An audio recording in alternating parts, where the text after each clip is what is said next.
है, मतलब आप राहुल गांधी जी संसद में मतलब वो कहते हैं ना झलक दिखला जा वाली मोड में आते हैं, और जब महत्वपूर्ण विषयों पर चर्चा संसद में होती है तो वो हमेशा संसद से अनुपस्थित रहते हैं। वो उस चर्चा में बैठते भी नहीं, सुनते भी नहीं। और नॉर्मली मतलब इतने जो सेकंड हमारा वो है कार्यकाल, इसमें हम देख रहे हैं कि जब भी चर्चा कोई महत्वपूर्ण विषय को लेकर कांग्रेसी पक्ष के लोग मांग करते हैं, वो जब हमारे नेता उनका जवाब देने वाले होते हैं तो वॉकआउट करके बाहर हो जाते हैं, क्योंकि उनमें सुनने की शक्ति नहीं बची है, सुनने की क्षमता नहीं है, और उनके कोई मुद्दे वैलिड नहीं है।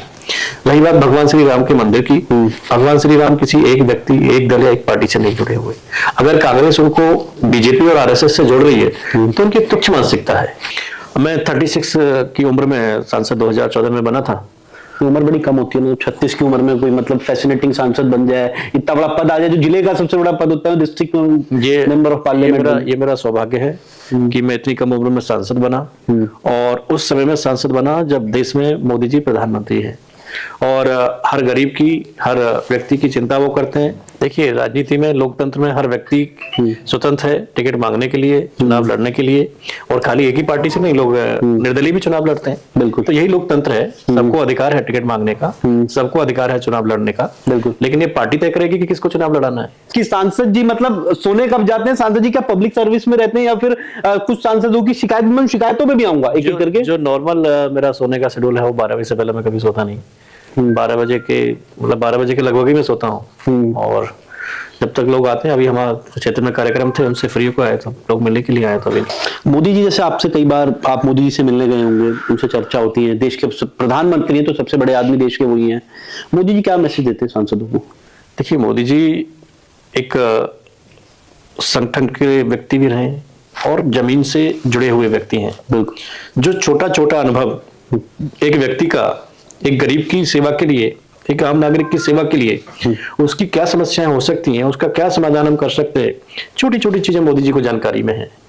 मतलब कहते हैं कि उन लोग नीचे से आए हैं तो उनको हर उसकी विषय की जानकारी है, हर मुद्दे पे उनकी जानकारी है, और वो उनका एक ही मैसेज होता है कि हम सबको जिस अपेक्षाओं को लेकर जनता ने हमको चुना है, उनकी अपेक्षाओं तक हमको पहुंचना चाहिए, और जो सरकार की अपनी योजना है, जिनके कल्याण के लिए सरकार ने योजना बनाई है, वो योजनाएं धरातल पर 100% लागू होनी चाहिए। देखिए, जिस तरीके से माहौल है पूरे देश में और दुनिया में, और खासकर अगर मैं बुलंदशहर की बात करूं, तो मुझे पूर्ण विश्वास है कि 2014 से 2019 में मुझे 70,000 वोट अधिक मिली थी।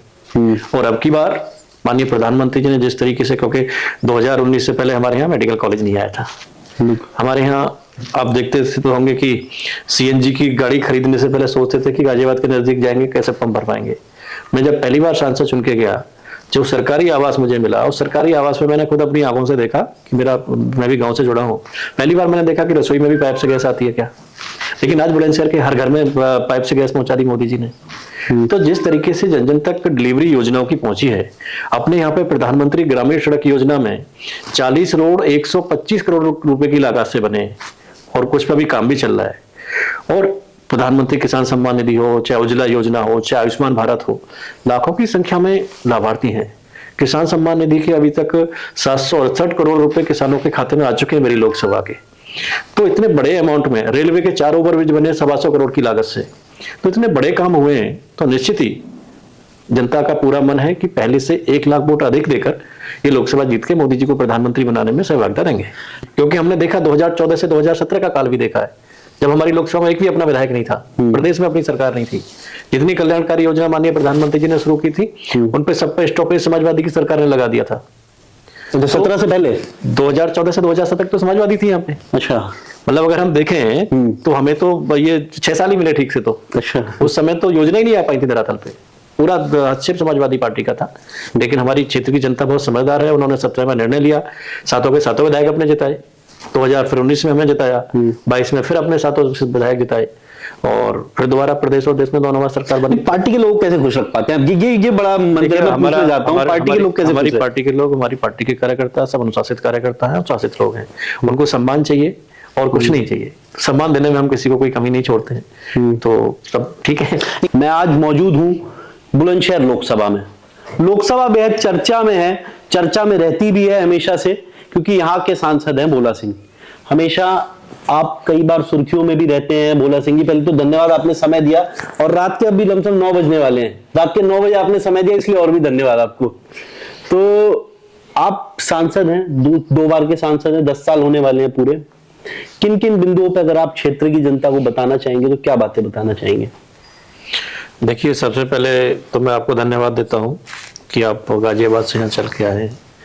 दूसरा, मैं अपने आदरणीय प्रधानमंत्री जी का आभार करता हूं कि प्रधानमंत्री जी के नेतृत्व में पूरे देश में देशवासियों के लिए हर क्षेत्र में, चाहे वो सरकार की जन कल्याणकारी योजनाएं हो, चाहे वो देश के बड़े इंफ्रास्ट्रक्चर का काम हो, हर क्षेत्र में बहुत तेज गति के साथ में इन 9.5 सालों में विकास हुआ है।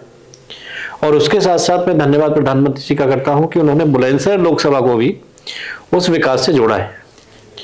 मुझे यहाँ की जनता ने 2 बार सांसद चुना और मुझे संतुष्टि है कि इन 10 सालों में, 10 साल हुए नहीं, अभी 10 साल होने वाले हैं, इन 10 सालों में अगर हम पूरा बुलंदशहर का आंकड़ा उठाते हैं तो 75 सालों में से जो 63 साल क्या 65 साल कार्य नहीं हुआ बुलंदशहर लोकसभा में, वो कार्य पूरे देश के साथ साथ बुलंदशहर लोकसभा में भी हुआ है। और उसका कारण यह है कि देश के प्रधानमंत्री आदरणीय मोदी जी हैं।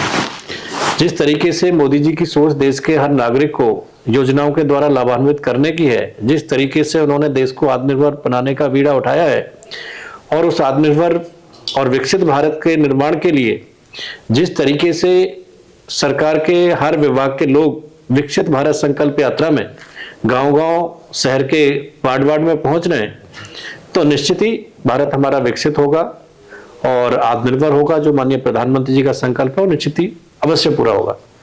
अगर हम बात करें बुलंदशहर लोकसभा की, तो बुलंदशहर लोकसभा के लिए जो सबसे महत्वपूर्ण कार्य है हमारी सरकार के द्वारा, जो बुलंदशहर की बहुत अति आवश्यकता थी कि हमारे यहाँ मेडिकल की समस्याएं होती थी।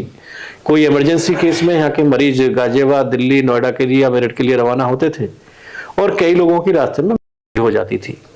तो माननीय प्रधानमंत्री जी ने देश के हर जिले में, हर 3 लोकसभा पर एक मेडिकल कॉलेज बनाने का निर्णय लिया और उसमें बुलंदशहर लोकसभा को भी आदरणीय बाबूजी कल्याण सिंह जी के नाम से मेडिकल कॉलेज बना है। और वो मेडिकल कॉलेज उन परिस्थितियों में शुरू हुआ जब पूरी दुनिया कोरोना महामारी से जूझ रही थी।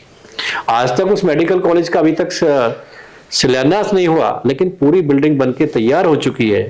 पूरा आने वाले सेशन में उसमें एडमिशन देने जा रहे हैं। और उसके साथ साथ एक मल्टी स्पेशलिटी हॉस्पिटल 500 बेड का जो बनेगा, उससे बुलंदशहर के आसपास के और जिलों को भी फायदा मिलने वाला है। दूसरा, शिक्षा के क्षेत्र में अगर हम बात करें तो अपने केंद्रीय विद्यालय होता था और हमको जब स्टार्टिंग में 2014 में सांसद बने तो 6 कूपन मिलते थे एडमिशन के लिए। हमारी सरकार ने आकर, केंद्रीय मंत्री श्रीमती स्मृति ईरानी थी, उन्होंने 6 की बजाय उसको 10 किया। लेकिन जिस तरीके से लोगों की डिमांड रहती थी अपने बच्चों को वहाँ एडमिशन दिलाने की, हम बहुत उनको पूरी नहीं कर पाते थे और सोचते थे कि पहले किसको दिया जाए। लेकिन मैं धन्यवाद करूंगा स्मृति ईरानी जी का भी, माननीय प्रधानमंत्री जी का, कि वो मंत्री रहते हुए उन्होंने उत्तर प्रदेश का सबसे पहला केंद्रीय विद्यालय 2nd शिफ्ट उसमें शुरू की। 1st क्लास से लेके 12th क्लास तक 2nd शिफ्ट शुरू होने से 800 से अधिक बच्चे सालाना उसमें एक्स्ट्रा स्टडी कर रहे हैं। तो इस शिक्षा के क्षेत्र में कार्य हुआ। दूसरा, अपने युवाओं को, अपने नागरिकों को पासपोर्ट बनाने के लिए गाजियाबाद, मेरठ, दिल्ली जाना पड़ता था और बहुत धक्के लगाने पड़ते थे, बहुत परेशानी उठानी पड़ती थी। लेकिन जैसे ही हमारी सरकार बनी आदरणीय मोदी जी के नेतृत्व में, हमारा जो मेन पासपोर्ट ऑफिस है बुलंदशहर का, उसमें 8 साल पहले पासपोर्ट ऑफिस खोला जा चुका है और अब बुलंदशहर के नागरिकों को पासपोर्ट के लिए कहीं भी धक्के नहीं खाने पड़ते। तीसरा, अगर कनेक्टिविटी की हम बात करें तो बुलंदशहर से मेरठ नेशनल हाईवे, बुलंदशहर से दिल्ली, इधर अलीगढ़ हम जाते हैं, NH जो 91 कहलाता है, पहले इसकी बहुत जर्जर हालत होती थी। मतलब दिल्ली से, गाजियाबाद से बुलंदशहर आने में 3 घंटे लग जाते थे, अलीगढ़ जाने में 3 घंटे लगते थे। लेकिन आज आप गाजियाबाद से आए तो ये आप बेटर जानते हैं, मुझे लगता है कि 1 घंटे से ऊपर आपको नहीं लगा होगा। ऐसे अब इसको, पहले ये 4 लेन होता था, इसको 6 लेनिंग का करने का काम किया और एक अच्छा मॉडल के रूप में इसको, रिकॉर्ड भी इस हाईवे पे टूटा कि 100 घंटे में 100 किलोमीटर बनाने का इस नेशनल हाईवे 91 पे कार्य सरकार ने हमारी किया। रेलवे के क्षेत्र में एक रेल माननीय प्रधानमंत्री जी ने क्योंकि प्रधानमंत्री जी प्रधानमंत्री बनने से पहले जब माता वैष्णो देवी के दर्शन करने गए थे, मेरा सौभाग्य कि माता वैष्णो के दरबार से सीधा बुलंदशहर अपनी जनसभा को संबोधित करने आए थे 14 के चुनाव में। और इसको मद्देनजर रखते हुए प्रधानमंत्री जी ने बुलंदशहर वासियों को माता वैष्णो देवी जाने के लिए जम्मू तवी ट्रेन जो कानपुर से चलती है और कटरा जाती है, बुलंदशहर से 3 दिन हफ्ते में उसका आना जाना है। 3 दिन इधर से आती है, 3 दिन उधर से जाती है। और इसके बाद में अगर हम और इंफ्रास्ट्रक्चर की बात करें तो अभी माननीय प्रधानमंत्री जी का युवाओं के प्रति विशेष प्रेम है और हर सांसद उनके मार्गदर्शन में अपने क्षेत्र में सांसद खेल स्पर्धा कराता है। हम भी 3 बार पहले करा चुके हैं। लास्ट समापन पे माननीय अनुराग ठाकुर जी का आगमन हुआ था तो अपने जिले के युवाओं को एक इंडोर स्टेडियम की घोषणा करके गए थे। उस स्टेडियम के लिए जमीन हमारी शिकारपुर के पास जो साईं मंदिर है 5 एकड़ जमीन प्रशासन ने वहां दी है, तो बहुत जल्दी इस पर काम शुरू होने वाला है। अगर मैं आपकी राजनीतिक करियर की बात करूं तो किस उम्र में आप सांसद बने थे? मैं 36 की उम्र में सांसद 2014 में बना था।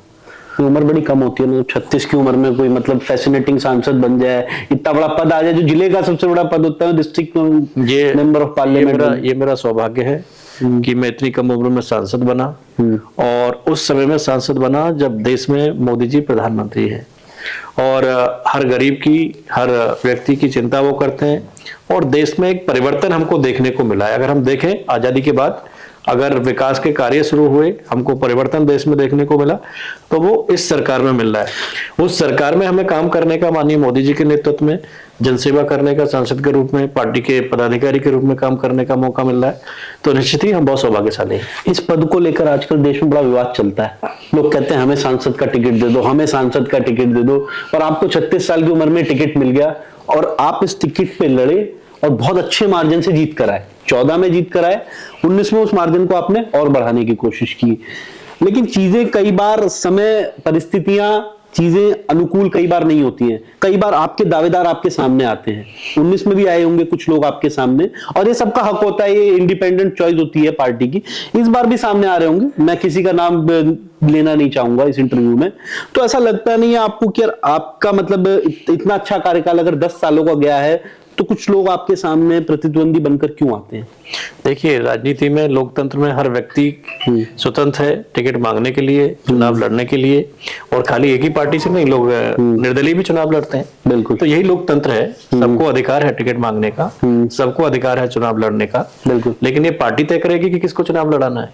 पार्टी को क्या उचित लगता है, पार्टी के हित में क्या सोचती है, ये पार्टी का निर्णय है। ये हमारा निर्णय नहीं है, न टिकट मांगने वालों का निर्णय है।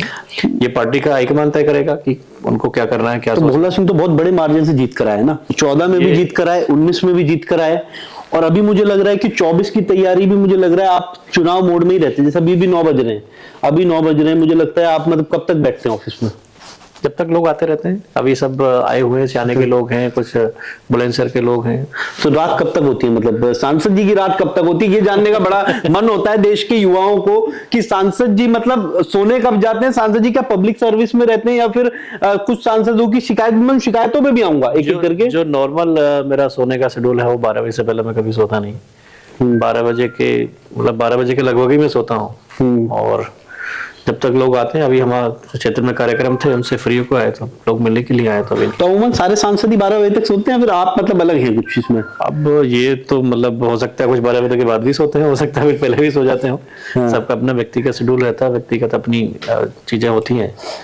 और अगर आपके क्षेत्र में अगर कल कुछ प्रोग्राम होता है, जैसे मान लीजिए सुबह 6 बजे कोई रैली है, कोई सुप्रभात फेरी है, तो आप क्या मतलब उसको संबोधित करने जाते हैं अपने क्षेत्र में, या फिर मतलब चीजों को आप कहते हैं कि जैसे एक 9 to 5 वाली जॉब होती है कुछ लोगों की, जो जॉब को बढ़िया समझते हैं? ये एक ऐसा क्षेत्र है पॉलिटिक्स का कि इसमें कोई समय सीमा नहीं होती है।